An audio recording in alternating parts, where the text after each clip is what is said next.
Trump wins. Hello, I'm H.G. Tudor.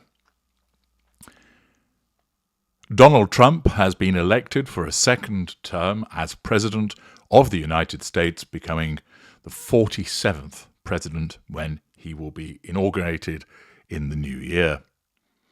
At the time of recording this, he has achieved 279 votes from the electoral colleges, as opposed to 223 for Kamala Harris, thus meaning that he has surpassed the 270 that are required to win. Certain states have yet to declare, though it's expected that he's going to succeed in Nevada and Arizona and quite possibly Michigan. Nevertheless, it's moot. He has won. And there will be those of you who are delighted at this news. There will be others of you who are dismayed by it. And there will be some of you who don't care. But nevertheless, it is important to analyse, in the context of his narcissism, his reaction and behaviour to victory, and also to consider what will follow in light of this. Again, I make it clear for the hard of understanding that by describing him as a narcissist, it is simply analysis of what he is. You can make your own minds up as to whether you think this is a good thing or a bad thing. I'm simply going to explain to you how he behaves, why he behaves the way that he does, by reference to his evident narcissism, which I have explained in detail previously. I watched his address that was given from Mar-a-Lago earlier this morning, when I think it was 2:30 a.m. in Florida, as it became evident that he was likely to win. And although he hadn't quite got over the 270 threshold, he wasn't far away when he, along with his various members of family and supporters, came on stage to provide a victory speech. In so doing, of course, the news that he was going to win provides him with fuel. It is a reaction, and the fact that millions of people have voted for him and have endorsed him provides him with a spectacular amount of fuel that makes him feel very powerful indeed. Naturally, he is powerful because he's going to be the President of the United States again. But at that point in time, he has that feeling of power as a consequence of the reaction that millions of people have chosen him. It provides him with validation as to his existence. It fills up the chasm that exists. Walking onto that stage, it enabled him to receive the proximate fuel from the thousands of people that were gathered, that were cheering him, that were chanting USA, that were there to herald his victory.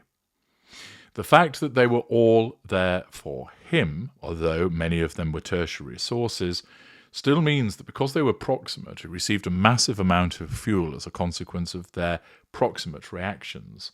The potency of their fuel is weak, but because it's multiplied many thousands of times, the cumulative effect of it all is substantial. He was, of course, in generous mood, and this enabled him, well fueled, to declare various shout-outs and thank yous to his inner circle.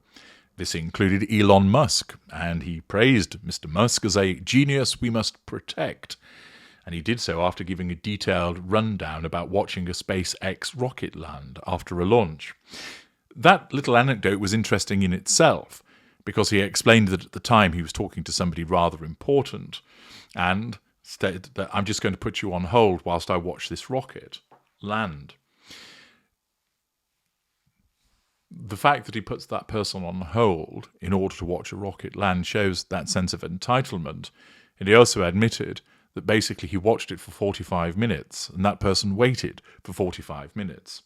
That's part of his grandiosity, treating somebody that way, but also then recounting it as part of an anecdote to those that are there listening to him.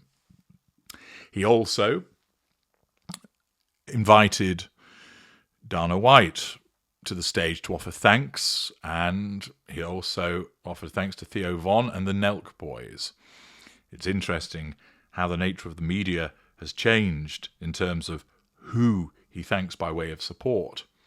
He thanked his running mate, Senator J.D. Vance, and got him up to say a few words.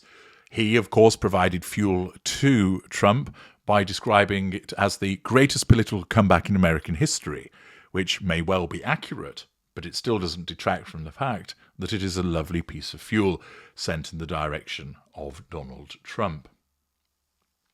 Thereafter, Trump said that God spared him in his assassination attempt and said that he had plans for him in this second term, promising to turn things around. Believing that God was there protecting him is not only part of the culture in relation to this individual, but is also part of his grandiosity. It would appear that at the time there wasn't any phone call from Vice President Kamala Harris to concede, even when most outlets had already declared Trump as the winner. Naturally, it's going to stick in her craw, but that's a separate consideration as to the impact upon her. This video is about Donald Trump.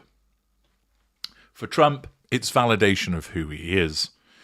One of the advantages that Trump has is that he has a huge amount of self-belief, which, of course, is a very necessary quality when you're a politician. He is going to face repeated criticisms, some of them justified, others of them not. He's found himself subjected to what has been described as lawfare, smearing by various media outlets. Some of his behaviour, which are a matter of evidence, have been utilised to criticise him. In other instances, there has been the skewing of evidence or its fabrication. But either way, whether the truth has been thrown at him or a mistruth has, he has invariably continued in his bombastic fashion, which is the type of narcissist that he is. And this is part of his attraction, of course. The fact that he continues. The fact that he is industrious. The fact that he believes in himself. I explained many years ago that what is great for Donald Trump will be great for the United States, because the United States is an extension of him. And whilst he has always gone by the phrase of "Make America Great Again," what has actually happened is that America has made him great again by re-electing him. It provides him now with the opportunity to assert control not just over the United States, but around the globe. A huge amount of power, which translates into control. The fuel that's on offer to him is immense as a consequence of the reactions, not only as he will continue into his presidency, but around his victory, which he has proven to be the candidate that most people voted for, and therefore, irrespective of what you may say, as per democracy, he has deserved the victory. It will enable him access to the various character traits and residual benefits. And therefore, to a narcissist such as Donald Trump, it was an opportunity for him, in his victory speech, to lavish praise around him. He was able to be generous in victory because people are naturally painted white as a consequence of the support that they have provided to him. He also knows enough that it's the appropriate thing to do, to give thanks. There was a lot of his hyperbole and the superlatives with regard to amazing and brilliant, etc. It's the way and style of his speech which again appeals to particular people, and he has been consistent in that regard. But for Donald Trump, the victory provides him with a huge amount of fuel, and the circumstances of it provide him with validation with regard to him being right, because of course in the world of Donald Trump, he is always right. But what next? Well, of course, there is a delay before he takes the reins of power again in the White House. But unlike in 2016, when his win was seen as something as a surprise and preparations were, to put it mildly, rather chaotic and marred by infighting, this time around, he has a fully formed plan for what he's going to do once he holds the reins of power in 2025. He's already stated that his agenda is going to involve rapid and aggressive action to target illegal immigration. And in his own words, he spoke about his second term being nasty a little bit at times and maybe at the beginning in particular. This is Trump speak for the fact that he doesn't have a problem getting his hands dirty, which again demonstrates a level of effectiveness on his part, but also that when certain individuals and organizations are going to come up on his radar, he will remember what has been done to him, and therefore is likely to take action against them to settle scores. It's not so much that he wanders around bearing a grudge, but rather that when certain individuals come back on his radar, his narcissism causes him to remember that this person is painted black, that they have done him dirty, that they have been obstructive, that they have sought to cause him problems. And the type of bombastic and belligerent narcissist that he is, he has no problem whatsoever settling scores. Accordingly, the Department of Justice comes under his oversight, which has hitherto provided him with considerable problems. And it's clear that he is going to undertake a root and branch gutting of not only the Department of Justice, but the US government as a whole. He plans to use sweeping executive orders, the assertion of control, to replace thousands of career civil servants, and he'll use political appointees in their place.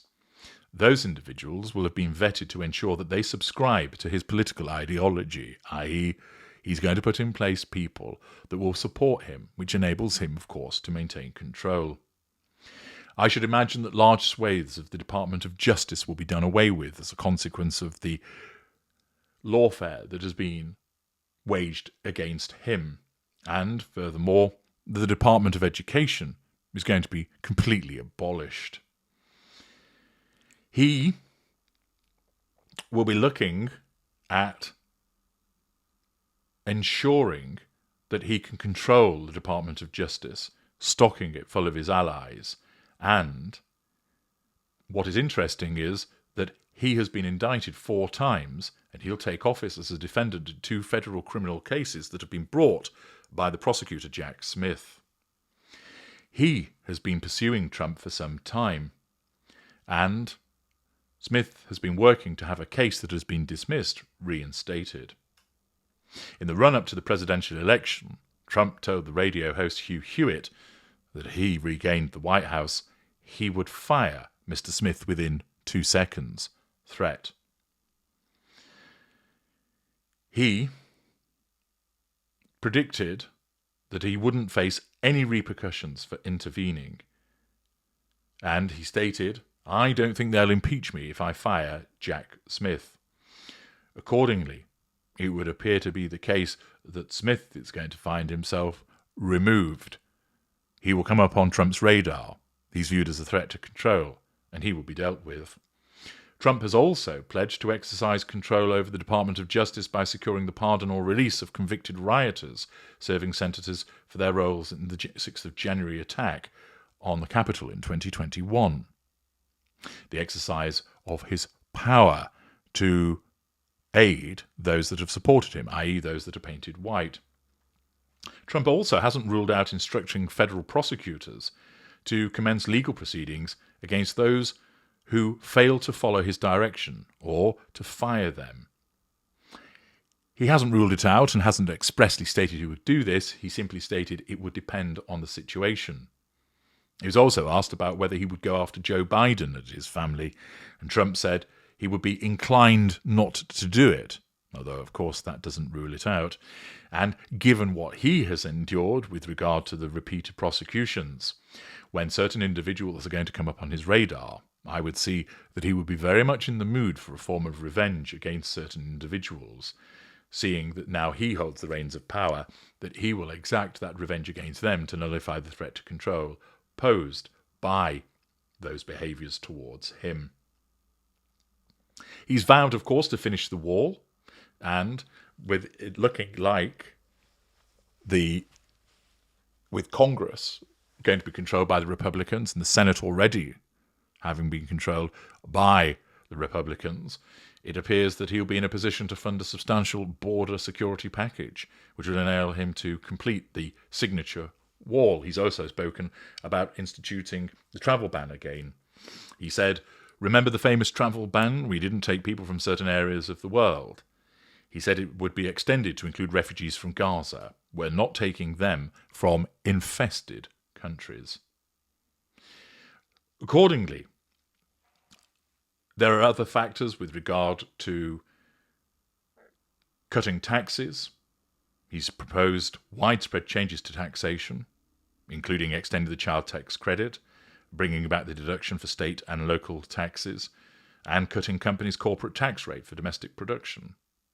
Of course, he does have a decent record with regard to the economy, something where Biden has struggled with cost of living and inflation having risen, which has made much of the electorate has had a miserable time over the last 4 years, which to my mind has contributed to part of the reason why Trump has been elected and the Democrat nominee, Kamala Harris, has not. There are other aspects in relation to her which have meant that people didn't get behind her, but that's a separate discussion. He's also going to ramp up tariffs and has suggested that there might be 100% tariffs on Chinese-made products. He wants to redress the trade balance. And as he spoke at his victory appearance, when at that stage he was president-elect, he spoke about the necessity of healing, but wanting to ensure that America was put back on a great footing. He means that when he says it, because as I've explained, it's an extension of him. And the difference this time around from when he came to power in 2016 is that there's a greater level of preparedness. He also has the experience of having governed for that 4-year period, and he also has a list of things that he already wishes to implement, some of which I've touched on there, which enables him, of course, to assert his control through those things. But also, there is a long list of individuals that have caused him problems over the last few years, and he will be rooting them out. Not so much as a vendetta, but rather the fact that they will make an appearance on his radar by virtue of being in situ, incumbent in particular positions, and he will look upon them, and because they're painted black, he will take action against them to nullify the threat to control that they pose. And in many instances, this will either be through the institution of legal action or simply dismissing and firing those affected individuals. It will be an interesting time. There will undoubtedly be further opportunities to analyse his behaviours vis-à-vis his narcissism. But Donald Trump has won the election, and it's worth talking about the effect it has upon him and what those early steps will be. I'm H.G. Tudor. Thank you for listening.